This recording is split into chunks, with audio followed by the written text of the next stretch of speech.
Tanpa peringatan, pesawat Italia hancur berkeping-keping. Apakah ini kecelakaan atau ada tangan tak terlihat yang memegang andil?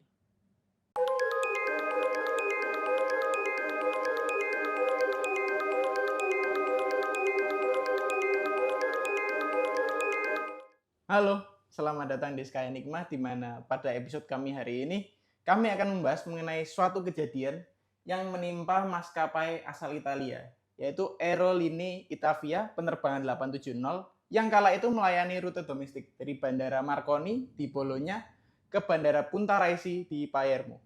Nah, pada waktu itu, pada 27 Juni 1980, pesawat ini tiba-tiba jatuh ke Laut Tyrrhenian dengan penyebab yang waktu itu masih diperdebatkan, bahkan hingga saat ini. Dan waktu itu peristiwa ini menyebabkan banyak sekali pertanyaan, investigasi, tindakan hukum, dan juga tuduhan-tuduhan yang akhirnya menjadi sumber-sumber kontroversi. Nah, penerbangan ini jenis pesawat yang terlibat adalah McDonnell Douglas DC-9 seri 15 yang telah lama menjadi bagian dari maskapai. Dan di dalam penerbangan ini sendiri terdapat 77 penumpang dan 4 kru dengan totalnya adalah 81 orang. Untuk kru kokpit sendiri terdiri dari seorang kapten dan juga seorang first officer. Nah, sebelum kita masuk ke bagian lebih dalam, kami ingin mendorong teman-teman yang belum subscribe untuk segera subscribe, dan juga jangan lupa untuk like serta follow kami di berbagai platform seperti Instagram, Spotify, YouTube, dan juga TikTok. Dan jangan lupa untuk teman-teman kalau misalnya punya saran, boleh banget untuk segera komen di bawah.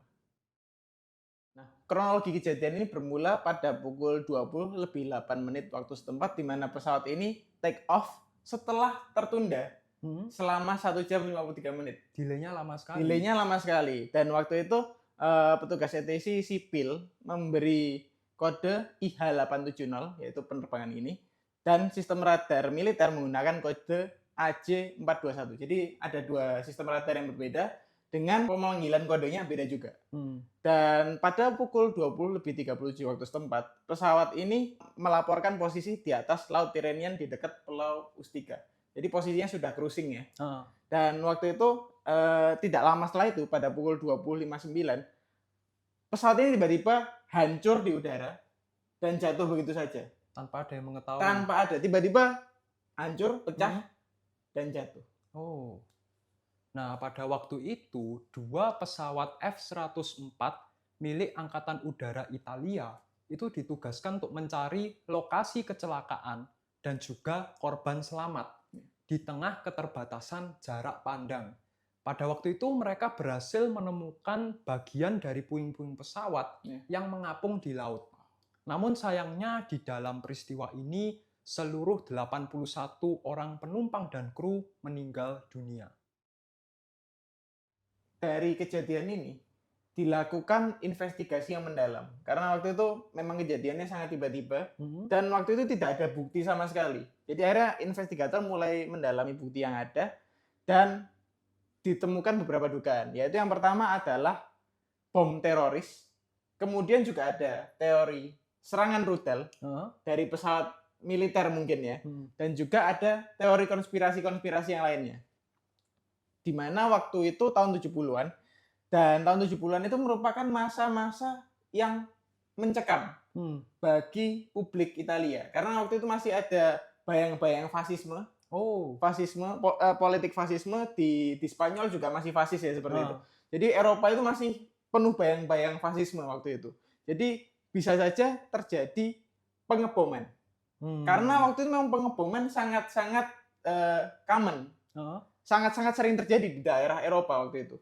Dan juga ada kemungkinan waktu itu sebetulnya bom ini diatur untuk meledaknya di Palermo atau di penerbangan-penerbangan selanjutnya. Dan sayangnya waktu itu memang keberangkatannya tertunda. Jadi mungkin saja karena bomnya disetting meledak agak nantian, karena penerbangannya tertunda, akhirnya meledaknya waktu di udara. Bisa jadi seperti itu. Bisa jadi seperti itu. Dan untuk teori pertama ini mengenai serangan bom teroris, pihak investigator itu kan melakukan analisis pada kondisi puing-puing. Dan memang ditemukan bahwa terdapat ledakan yang terjadi di bagian belakang toilet pesawat.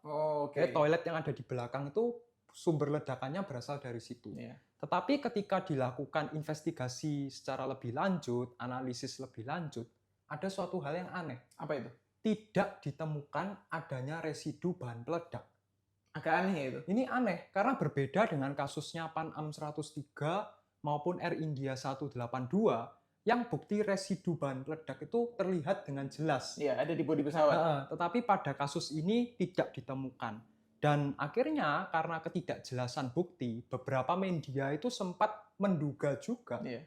bahwa pesawat ini sebenarnya terlibat dalam baku tembak. Iya. Jadi dia tidak sengaja tertembak karena pada waktu itu sedang ada upaya pembunuhan politisi penting Libya. Wah, siapa itu? Bisa jadi Muammar Gaddafi. Wow. Dan yang melakukannya siapa? Anggota NATO. Yang Siapa aja? terdiri dari Amerika Serikat, Iya. Prancis, dan Italia.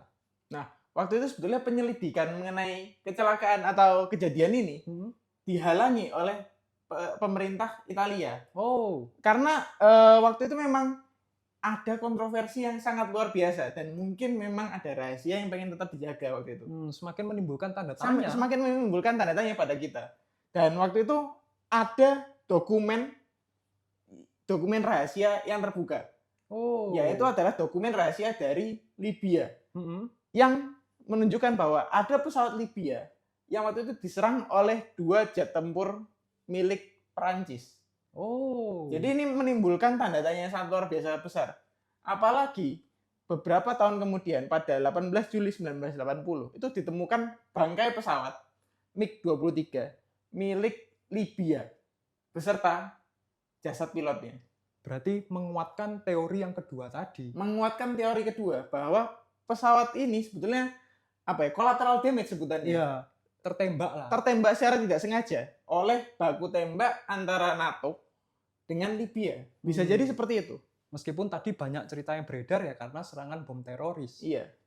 Nah, karena ketidakjelasan bukti ini dan banyaknya spekulasi, akhirnya melahirkan beberapa teori konspirasi.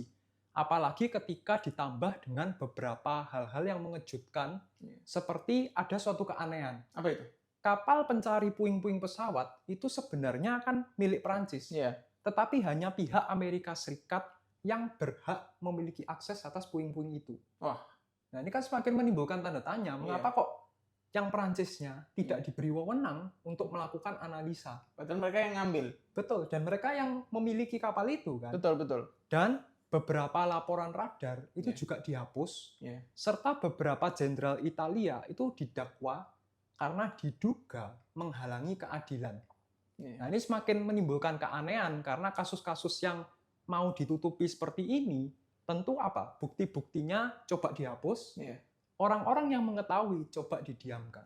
Tipikalnya seperti itu. Sangat parah sekali sebetulnya. Dan ya itu memang kompilasi dari teori-teori yang ada. Tapi hingga saat ini di 2025, kita tidak ada yang tahu penyebab asli dari kejadian ini apa dan dalangnya siapa. Yang kita punya hanyalah teori. Yang pertama adalah serangan bom teroris. Bom teroris di bagian belakang pesawat, di toilet pesawat. Dan yang kedua tadi adalah serangan pesawat militer. Collateral damage sebetulnya. Dan juga sekumpulan teori-teori lainnya. Bahkan ada juga teori yang menyebutkan bahwa pesawat ini sebetulnya ditabrak secara tidak sengaja. Ya, in-flight collision begitu. Namun ya begitu, kesimpulannya kita tidak bisa tahu penyebab asli dari kejadian ini apa. Namun seperti biasa ya, kita sebetulnya yakin bahwa pasti ada beberapa orang penting yang tahu secara detail mengenai kejadian ini. Tapi ya tentu saja tidak bisa diungkap ke publik. Betul. Nah, demikian episode kami mengenai Aerolini Itavia penerbangan 870. Terima kasih sudah setia menonton sampai akhir dan sampai jumpa di episode berikutnya.